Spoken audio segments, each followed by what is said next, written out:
Well, good morning. You may be seated. My name is Andres. I'm the pastor for Coastal in Español. And today I have the privilege to be sharing the Lord's Word with you. Today we're going to be going back into the book of Judges. But before we do that, as I was preparing for this sermon, I was having a really hard time because I was not present in the moment. As I was preparing my sermon, I was thinking about a million different things. I was thinking about my family. I was thinking about different projects I had going on, and I just couldn't focus. And I was messing around in my phone because that's what you do when you're not focused, right? And so I think my phone listens to me because it found a video about not being present in the moment. And I'm going to share to you guys about that video because it really impacted me. It starts out with a girl, and she talks about how she's 30 now, and her household is empty now. Her brother is not in his room. The parents are now elderly. She is not in her room, and she talks about how she's mourning the fact that that moment will never happen again. And I identified with the video because sometimes we live in the past, right? We live in those precious moments in the past. But then the video breaks because her children come up to her and call her mommy and tell her, "Mom, I want to play." And then the video changes completely because she says, "Now I am the mother. And these are the children. And my parents are the grandparents."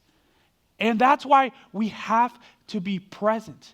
We have to be present because if we live in the past, we will let today pass by. And the conclusion of the video was, don't let tomorrow mess up your today because it will mess up your future. So today, as you're listening to the word, please just be present because what we are doing, we are opening God's holy word. And he has a message for you today. I don't know what it is, but he has a message for you. So as you're here, just ask yourself, what is the Lord using me for today? Not 6 months ago, not 10 years ago, but today. What is the Lord doing in my life today? But before we do that, let's go into prayer. Lord, thank you so much for everything that you have done. God, you are the creator of heaven and earth, and everything is perfect. Thank you for everything that you have done. Thank you because even though we've sinned, you have sent your one and only Son, Jesus Christ, to die on the cross for our sins, and now we can have connection with you, Lord.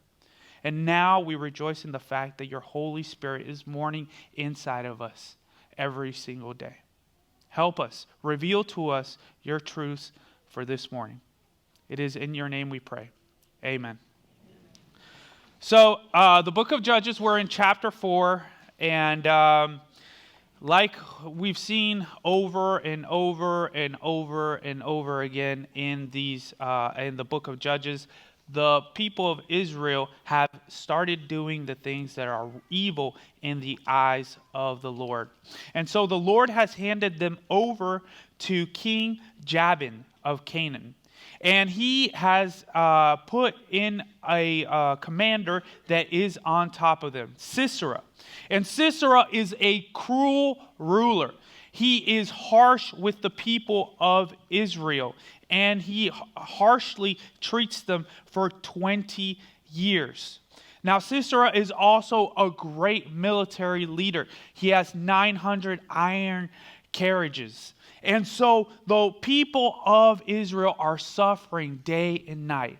And then after 20 years, they finally remember the God of Abraham, and they call out to him. And so God sends to them a judge. And this judge is named Deborah.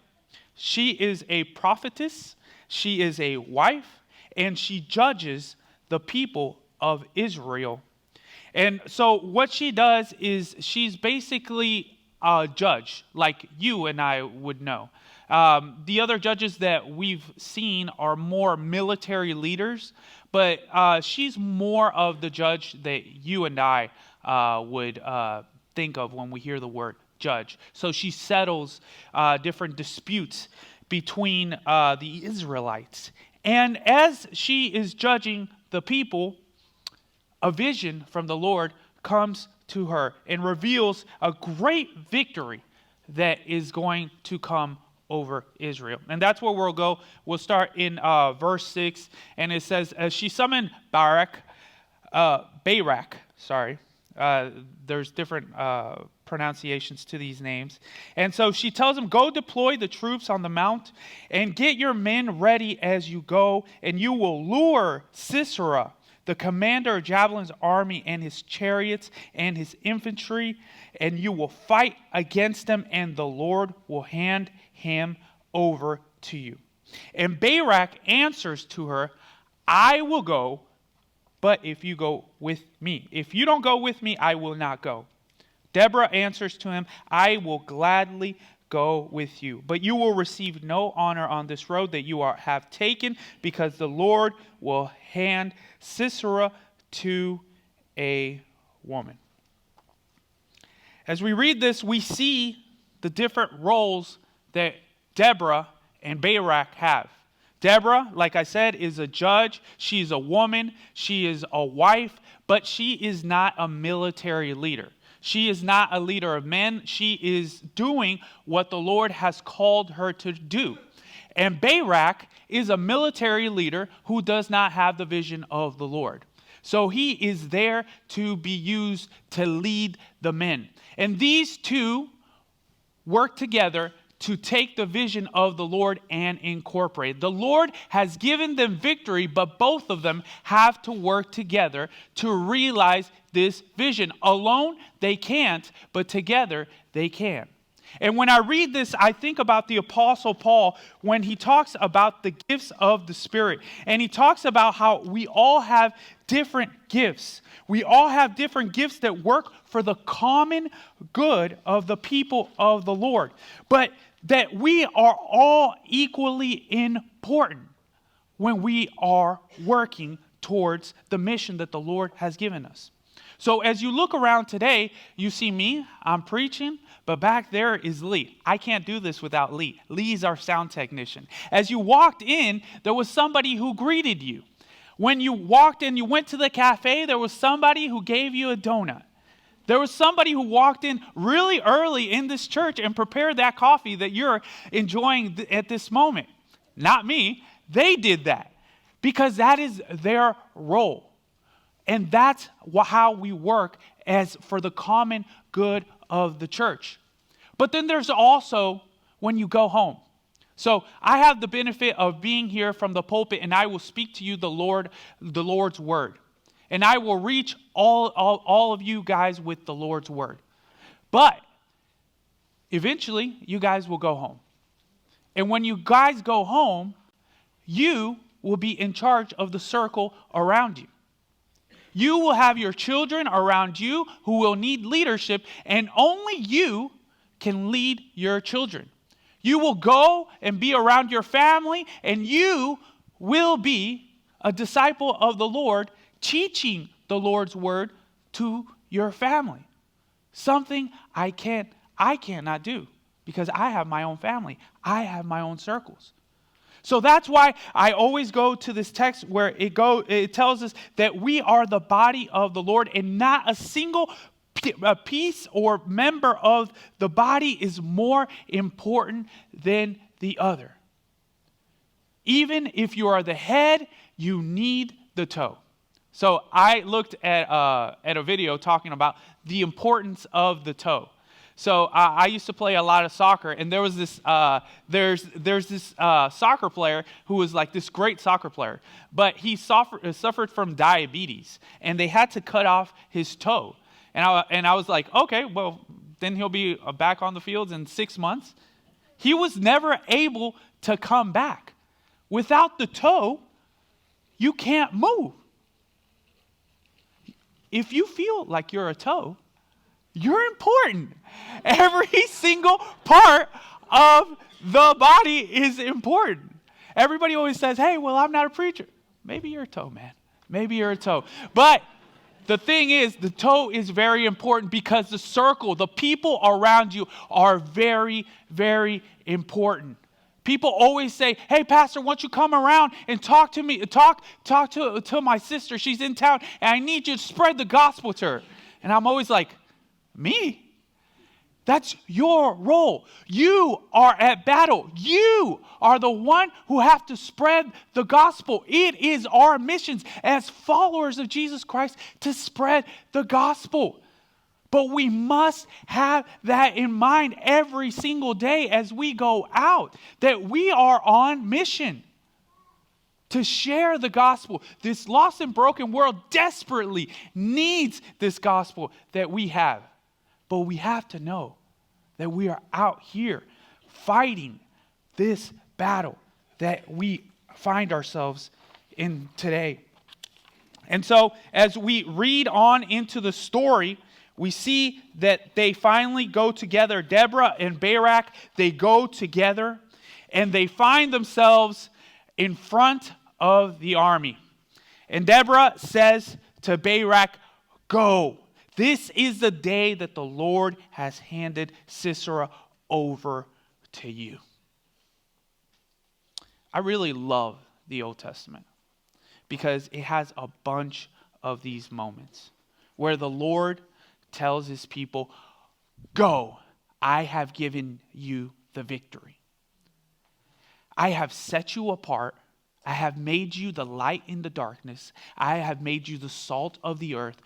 Go in my name, and for sure, you will have a victory. That's great. That's why you really can't understand what it means to be a child of God without understanding the Old Testament. See, the Jews were set apart from every other nation. They knew that they had the one true God, the God of Abraham, the God of Moses, the God of David behind them, and they walked in a way that was different because they knew their God was real and their God was powerful. And I ask you, do you understand how important it is for you to call yourself a son of God? Do you know that those blessings come to us when we accept Jesus Christ in our hearts? That we are now adopted into the family of Christ? Do you really understand the power behind that title? When you walk into this world, do you walk with authority, knowing that the God of heaven and earth is walking with you? Or do you walk like, I really don't know what's going to happen here? Here, Barak, he walks and he goes and he is prepared. He is prepared. I love the word that they use as go, because go is an action verb, meaning that he had to move into the battle. Sometimes we know that we have a battle in front of us. We have a lost and broken world. But we expect that the battle is going to be won from our couch. We think that the church is going to go out there, preach the gospel, do the evangelism, and all I have to do is just make sure to give my tithes. But the word go is an active word. We have to actively go out there. The way my dad used to say that I really like is if you one day say, hey guys, I'm a Christian to your friend group, and people go, really? Then you're doing it wrong. Because you should stick out like a sore thumb as a Christian. This world is lost and broken, and you should stick out because you are part of the chosen people of Christ. We walk in a different way. We talk in a different way. We need to stand out. But so many of the times, we try to just blend in. Like if it wasn't special that we're followers of Jesus Christ. We just want to just Please just don't call me a Jesus freak, you know? In the 90s, I remember they used to call you a Jesus freak if you stand up and you said, no, I'm a follower of Jesus Christ. But that's what they should call us. We should take that as a badge of honor because we are prepared to go into battle, into this lost world. And Barak didn't just go. So he didn't just get his men together out of nowhere. He prepared his men. He made sure that he had his iron chariots, and he knew he was going into a war. He didn't just grab just some men. He grabbed his best men. He grabbed his iron chariots. He grabbed everything ready to go into war. He knew the Lord had given him victory already, but he prepared for a battle. And so the apostles tell us that we have a new war. We might not have an army that is ready to invade us outside of our doors today, but now we have a struggle that is not against blood and flesh, but against rulers, authorities. We have powers of the dark world, against spiritual forces. That is what we battle against. But if you don't know that you're at battle, you will not be prepared to fight. Because this world is a dirty world that will attack you in silence. Slowly but surely, they are getting into our families and our culture. When I think about this, I think about sexual perversion, because it's the most clear and evident evidence that I see of the world attacking us as followers of Jesus Christ. So I'm old enough to know that a couple of years ago, let's say like 30 years ago to be, okay, when a man and a woman moved into a house without being married, that was scandalous. That was like, oh, wow. And they would say bad things about them. And I remember I was in church at that time, and I was like, oh, really? Sister Mary? Really? Her? And they would say horrible things because they knew what the line was. One man for one woman. And they would hold that line. They would probably not execute it in the right way because there was absolutely no love in it. But they knew exactly where we stand as followers of Jesus Christ, right? But look at our world today. Everything goes. You can do whatever, and people will just be like, well, that's their truth. But we know we have one true truth, which is Jesus Christ and His Word. But we have let the enemy sneak in to our homes and manipulate us and tell us that up is down and down is up, because we are not ready to go to war. We are supposed to love the world, but we're the people inside of the world, but we are not supposed to be part of them. We are set apart. We are supposed to be in them, telling them about the truth of Jesus Christ, the liberating truth of Jesus Christ. But what happens is sometimes they tell us to be easy, relax. It's only there. But when you let that slide once, twice, then it comes closer and closer and closer. Guys, we are at war. And I know that's weird to say because we're on the coast, right? We're supposed to be taking it easy. But look at Galveston. Just look at Galveston, guys. 80% of the people here do not know Jesus Christ. And they need Jesus Christ. And they will be forever apart from the presence of the Lord Jesus Christ if we don't get out there, put our bootstraps on, and go out there and share the Lord's word. Whether they take it or not, it's not up to you. The Holy Spirit will reveal that. But you have to be ready. You have to be ready to get out there. And the best part of all this is the fact that he has already given us victory. When Barak is going to attack, he does not know how those chariots are about to fall. He does not know what the Lord is going to do, but he knows that his God will give him victory.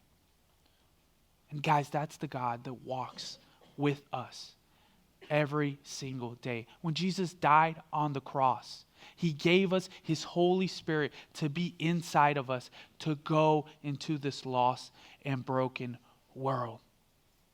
But you have to understand that you will go. And so the Lord does something amazing. He throws the army of Sisera into panic. So what happens is that they panic and they don't know what's going on. And then Barak and his army come and they kill every single member. See, they had to kill everybody, because if not, those men would be incorporated into their community and start sharing things that are inappropriate. So as they're doing this, Sisera flees. And he flees and he runs away. And he runs away and he goes into the tent of Jael. And she takes him in and she tells him, hey, don't be afraid. Come in. I will take care of you.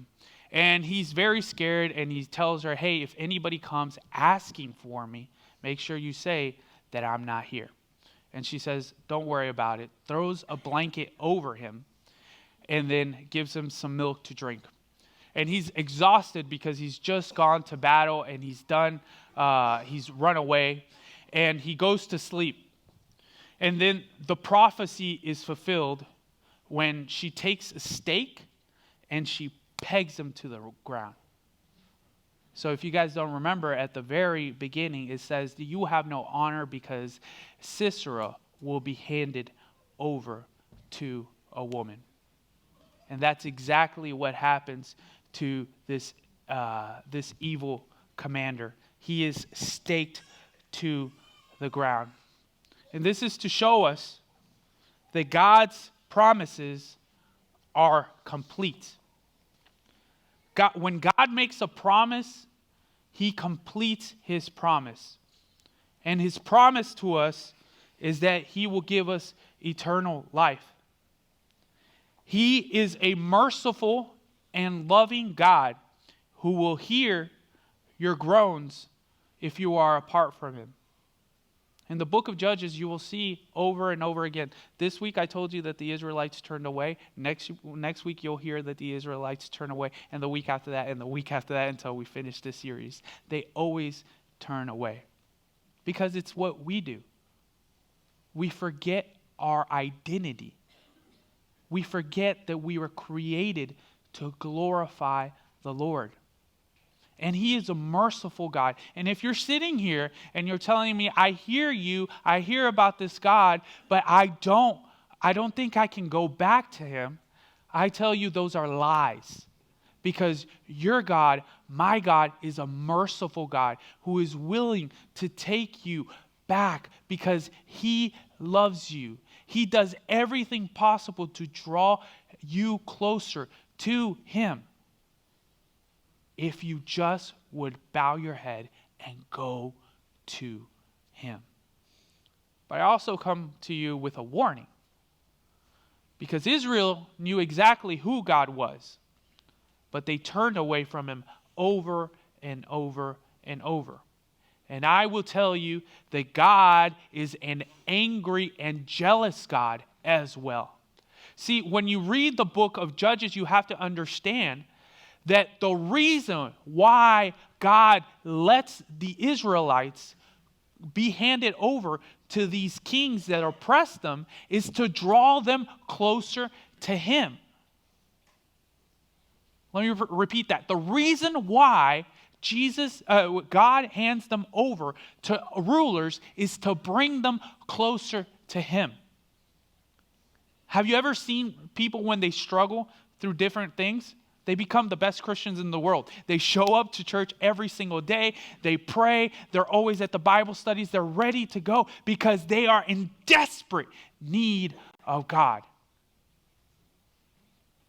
And that is what God does. Sometimes he allows us to go through seasons that are rough and difficult because he wants to draw us closer to him. He loves you so much that he allows you to go through tough seasons. So I always talk about this in the way that God's love for us is described as a male. And I think they do it on purpose. Because have you ever noticed a little kid when he's with his mom and his dad, and the little kid does something and he hurts himself? The mom and the dad are always there to pick him up and to take care of him. But then, especially with little boys, they'll stand up and they'll do the same thing again. And you'll be like, okay. You pick him up, but the dad is different. The mom will coddle him and take care of him, but the dad would be like, hey, are you okay? Okay. You saw what happened. You did it twice. You don't need to do it again. You know exactly what happens, right? And then the third time happens, and he hits himself, and he drops down there on the ground, and the mom is ready to show the love, but what does the dad do? Get up, dude. You knew exactly what was going to happen. Let's go. And that's exactly how the Father is. Sometimes he allows you to go through these seasons because you're doing it over and over and over again. You're not going to learn. So he allows you to go away. He allows you to go away from that beautiful feeling of being in full connection to the Lord and to go into the darkness of the world when you think you'll be fine, but you realize that it's full of death, anger, and just horrible stuff. He wants you to come back, to draw closer to him. And he will do everything to bring you back. We see this on the cross. We've failed over and over and over again. So he sends his one and only Son, Jesus Christ, so that we can finally have connection with the Father. I love to remind people, the veil of the Holy of Holies tore that day. And the Spirit of God started mourning in the believers of Jesus Christ. How much more do you want your Father to love you? But over and over again, you are like the Israelites. You turn your eyes somewhere else and you start worshiping different things. You start worshiping your body. You start worshiping your career. You stop worshiping your family. You start worshiping where you live, the material things you have. All these things are great, but they will not give you fulfillment. Ecclesiastes 3:11, don't look for it because it just came to my head. Talks about how God puts the eternal in man's heart. Meaning that you will always be longing for the eternal. The things that are of this world are nice, but they will never fill you. The world offers pleasure, but God offers us purpose and fulfillment. But we must look to him. So as you leave this place, I want you to ask yourself, what is it that the Lord wants me to do in my life? How am I supposed to go out and execute the great commission that the Lord has given me? To go out to spread the gospel to the ends of the earth. For some of you guys, it might be to become a missionary or to go make a trip to somebody up north or down south. For some of you guys, it might be just to share with the person right next to you. So as you go into these situations where you have to share, where you have to be the example, just know that the Spirit of God is right next to you as you go into this lost and broken world, and that the victory is already won. Let's pray. Lord, thank you so much for your word. Thank you for everything that you have done in our lives. Thank you because we have victory in you, Lord. Thank you for these stories of people who were nothing special, Lord, but you did an amazing work through them, Lord. Thank you because in you we have purpose, and you love us so much that you will not let us stray. Thank you for your love, for your humanity. You are almighty and all-powerful, and you deserve all the praise. And it is in your name we pray. Amen.